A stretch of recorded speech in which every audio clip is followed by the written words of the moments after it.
What's going on, guys? In this video, we're going to be working on our Dodge Ram 1500, or I should say Ram 1500 because people get mad when I say Dodge, but this thing has a Hellcat swap. If you guys haven't seen the videos, go check them out. In this video, we are taking out the 8HP 70. It has been running 10s, probably made about 15 passes all in the 10s in the quarter mile, and it's still on that factory transmission. We're going to be turning things up here very shortly. We're getting a cam from Scoggin Dickey Parts Center put in about 2 weeks. We're going to be at Mopar Heaven at the Texas Motor Speedway in Fort Worth, Texas, and we got to get this truck ready. So we're also going to be putting in the cam at that time for that show, and we've got a Hellcat transmission going into this truck. So I already got up in the lift. I have to get the transmission out, get the new one in today because I have to measure for the new drive shaft. So the 8HP 90 is a little bit longer and it has a different flange. So I have to get a new custom drive shaft made up for this. So Drive Shaft Shop is going to be doing that for us. But in order to do that, I have to get it in here so that I can measure it. So this one's gonna be coming out. We gotta change a few things if you guys are not familiar. So the lines where they go in, the 8HP 90 doesn't have this heater on the transmission. So we're gonna have to cut these lines. I'm probably gonna cut them over here and put the attachments there. So I'm gonna end up putting a hard line to AN fitting on this side, and then we'll do a soft line with either Earl's or Mr. Gasket stuff and put it to the fittings.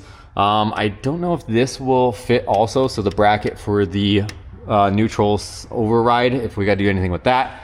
We'll have to modify the transmission mount slightly, and I'll get that in there. So let's go ahead, get to work. We got to take the starter off. I already have the brace for the engine transmission, the Holly piece, removed. So let's go ahead, get to work, pull the exhaust off, and just get straight into this. All right, little status update. We got starter out. We got our flex plate bolts out, or converter bolts, however you want to say that. We got a few bolts across the top out. Our neutral overrides off. So this is what I was mentioning too. So these oil lines go over to the top, go into this stupid adapter thing. So I think I was gonna cut them here, but I want to make this serviceable. If I cut them here, then every time I want to take the transmission out, it's just going to get in the way. So instead, what I think I'm going to do is I'm going to cut them here, and then I can actually loop this through, get it away from the heat, come across here, shoot it down the side, and right there. So here's the 90. I'll show you guys real quick. It's got the converter in it. And then here's the two oil lines. So this is where we'll put our adapters to the AN fittings and connect that there. Other than that, that's pretty much it. Different cup on the back. We're just about ready. So I'm gonna cut these lines. Once I cut these lines, then they won't be looping around the transmission, and just a couple bolts, and then we'll drop it. Right, Chad? Yes, sir. That's the plan. Let's go.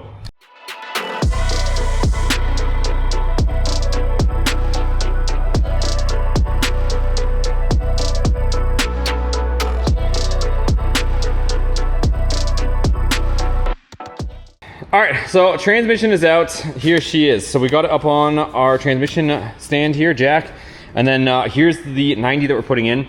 What we did do is we took off the Hellcat car, Charger, Challenger, LX platform transmission mount, and we bolted our factory transmission mount back to here. The bottom two bolts line up, and then it's just the top one. So this one, we need to open up this hole a tiny bit. And then this one over here, you could maybe get away with drilling it out, but we're gonna be right on the very edge. So what we're gonna do is bring in some material on this side, and then we're gonna drill that hole right where you see there, because you can see we are dang close. And then down here, there is the factory transmission cross brace is slotted. So we're gonna see if we can move this back enough. If not, we might do a combination. We might drill a new hole here, just to move this bracket forward, move our actual transmission mount forward, and then maybe slot these a little bit more, and we should be good. So let's get to work and get done. All right, so I'm gonna show you guys what we are doing. So there was an extra tab on the mount that we ended up just cutting off. So right here, we cut this clean off, and it's an extra piece that's literally not used on there, and we're gonna weld it in there so that we have more material there. And then we can put our hole over there, and yeah, we'll just fill it in. So that's how we're doing it. Some people open up these holes and kind of make it kind of sloppy all over the place. We're just gonna do it that way. All right, so we got the new transmission here. Chad is doing a wicked job over here. So what we did, like I said, bottom bolts didn't move it. This one, we're gonna open that hole up, and then let's see, Chad. Hop over for a second. So he just welded this piece in. It looks really, really good. And you can see there, that's the hole that we're about to make there. And yeah, it's gonna be good. And then what I'm doing over here is, you do need, unless you want to modify the plate that goes between, kind of the dust shield, whatnot. It doesn't really work the way the traditional dust shield does, but you'll notice here, this is the 8HP71. There's a hole on the driver's side, and then the starter is going to be on the passenger side. So you see here, this one fills that hole and then moves the hole over here. So I think technically, well, no, I shouldn't say that. I was gonna say technically you could just drill this hole out, but you'll notice the bolt pattern on the bottom is also slightly different. So the holes are moved a little bit. So I'm just gonna put this on, and then I'm gonna put the transmission up while Chad messes with the bracket. That way we are good to go. So I'm gonna slip this around our flex plate, and then also the 5.7 flex plate has a lot of holes in it. The Hellcat one is solid, so I've already changed that because we've got the Hellcat engine in here.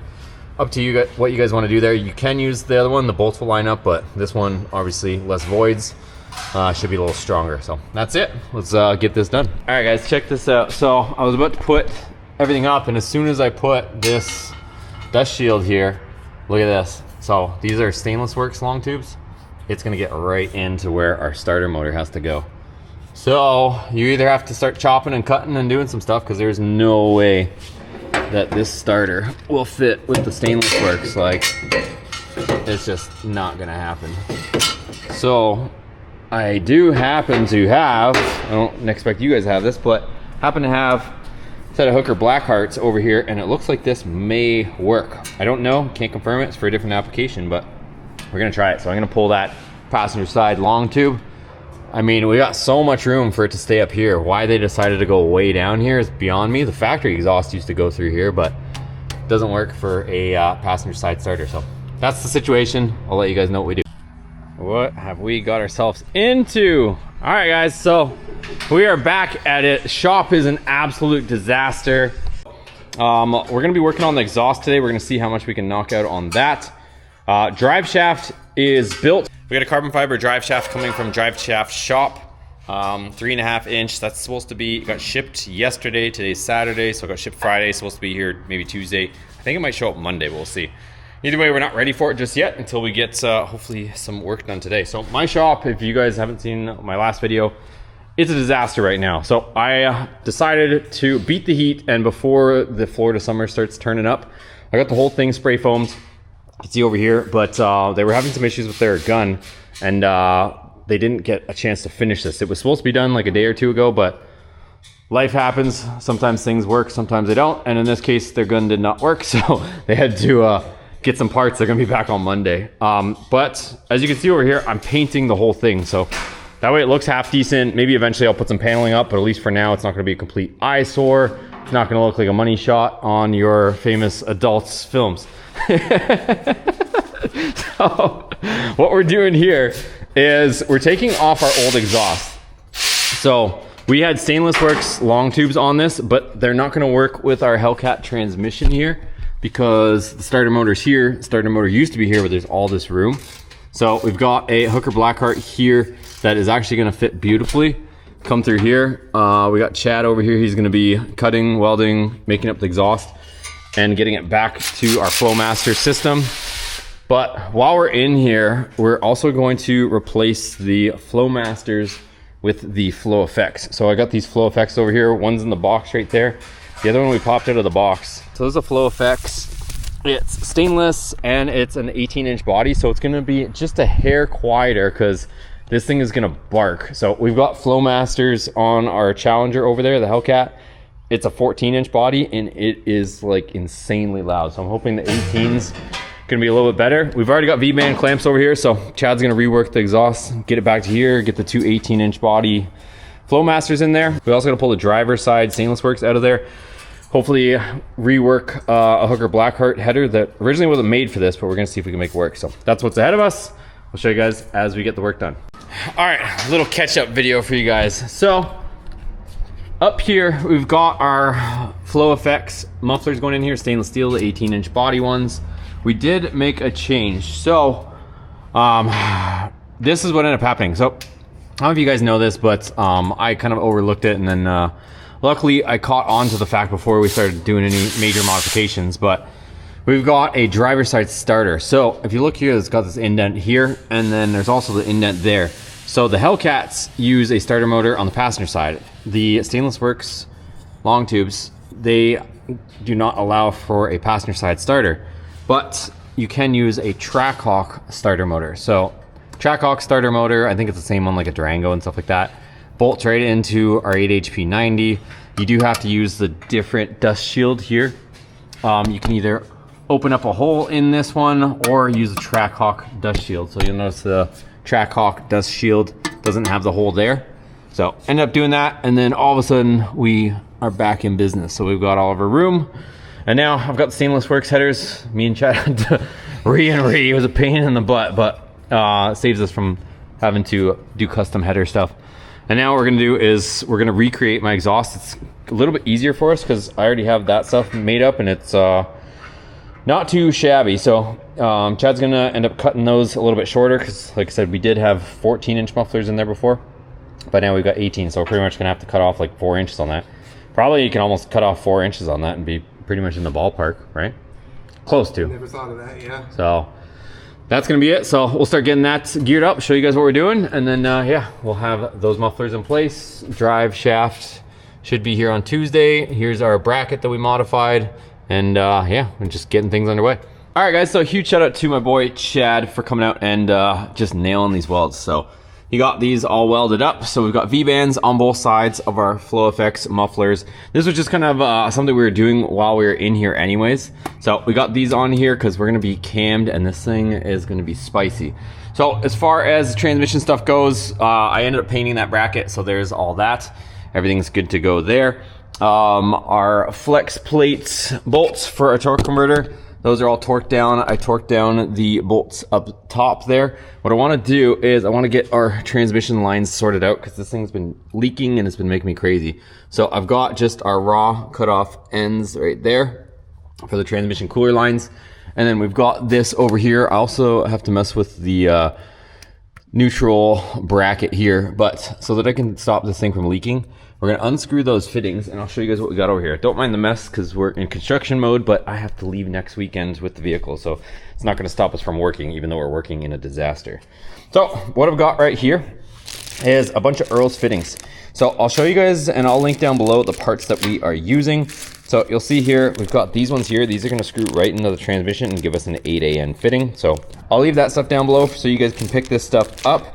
And then on the other side, we've got these here. So these are gonna go from our hard line. So this goes from our tube fitting to an 8N. So literally all we do, it's almost like something you would see in a plumbing situation. It's got this little compression fitting, so you slide the sleeve over top, crank this down, and that gives us a nice seal on there, gives us the 8AN, and then in the box here, we've got our Earl's 8AN line. So I'm gonna make up some lines. I'll show you guys the pieces, the parts, link it down below, and we'll get those lines done. All right, so check it out, guys. We got the two fittings screwed into there. Just unscrew those, screw those new ones in. They got the O-ring seal on the inside, pretty straightforward there. And then we've got our two hard line to AN fittings on there. Again, just put them on the line, cut the line back, get those on there.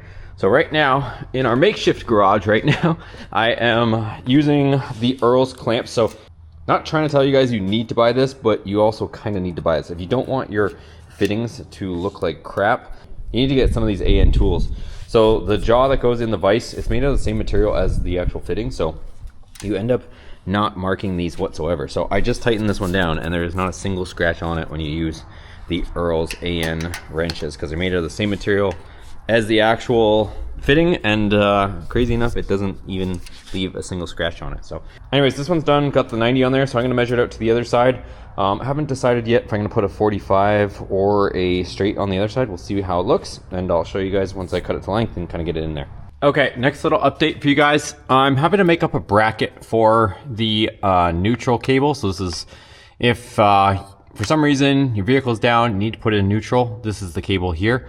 The bracket from the 8HP70 fits here, but this is the original bracket. It goes way up there, and there's two bosses on the 8HP70 transmission that this one doesn't have. So there's a factory hole right here. I'm just making this little bracket out of some steel I got laying around. And then I just ended up cutting off this piece. So this used to go, I think like this, something like that. It was like that. And I took that part off, or maybe it was like this. Either way, I had to take this tab off here.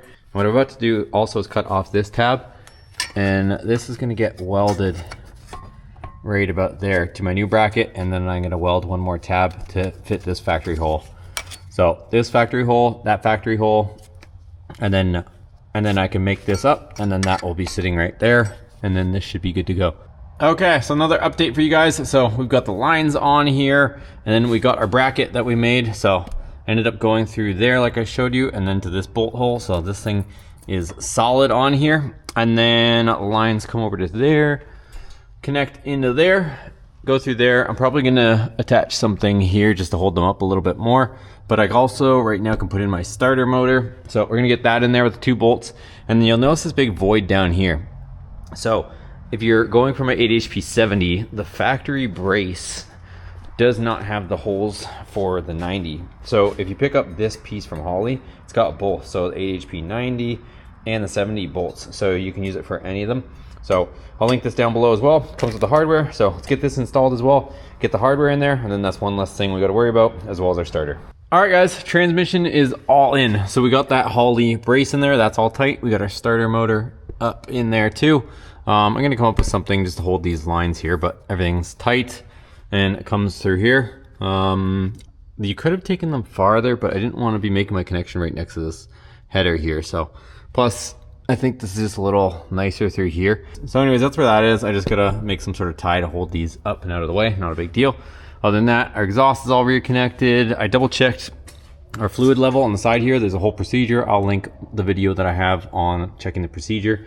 But just checked it. It's got fluid in it. It's got plenty of fluid in it actually. And other than that, we need to take this down. We need to program our VIN number in this transmission. So if you guys have not done this before, you have to program the VIN in the transmission. Otherwise, it will not talk with your PCM. It will be mad. So we're gonna put the VIN number in the transmission, and then we should be able to fire this thing up. Also, still waiting for my drive shaft. It is Sunday. It is supposed to arrive on Tuesday. So just need the drive shaft to be in here as well, and then it'll be drivable. And I don't know if I said this already, but you will need a different length drive shaft. So your original one is going to be too long. So you will need to be doing this as well, and I'll link down below where you can get one of those. Okay guys, so it's a few days later. We ended up getting the shop insulated, painted, and we gotta finish this. So here is the drive shaft. 3.5 inch carbon fiber drive shaft shop. This thing is a spicy unit. Hopefully it's the right measurements. So let's go hang it, get it in there, and then I'll show you guys that. Truck's up on the lift, so we're ready to go. All right guys, so check it out. Drive shaft is in. This thing looks amazing. So it's all in, all bolted down tight. Worked out really, really good. Super happy with how it all came out. It all looks factory in here, you guys. So everything's good to go. I did end up changing the fluid in it. I'm probably gonna do a full service on it, but I ended up dropping the fluid, putting new fluid in. If you guys ever do this, I have a specific video on this. You wanna make sure you use this specific fluid. You can try other ones if you want, but I would highly recommend either using the ZF or the Mopar 8 and 9 speed fluid. It's the same thing, but you wanna make sure you're using the right stuff. So anyways, I got a video for that if you guys are curious on the fill procedure, but other than that, it's ready to go. So I want to keep this video dedicated just to the install portion of this. If you guys are curious how it operates, how it's working, everything, us going to the track with this truck. We're about to head to Texas right now with our RV, and we're headed to Scoggin-Dickey Parts Center. We're going to be installing a cam in this and turning it up and pushing that truck and the transmission. So that's the whole reason for this, is so that we can go faster with more power. So if you guys enjoy this, give it a thumbs up, subscribe. We've got lots of cool stuff on the channel. Hellcat Swap Dakota, all kinds of stuff. Also head over to shopboosted.com. I'm always adding new parts, new products, new services. We've got consultations for you guys. If you guys are trying to hemi or Hellcat swap something, or you need my consultation and remote assistance, we got those there for you guys, because we get tons of inquiries and we're helping people all around the world to get their job done. So thanks for watching. Catch you guys on the next one.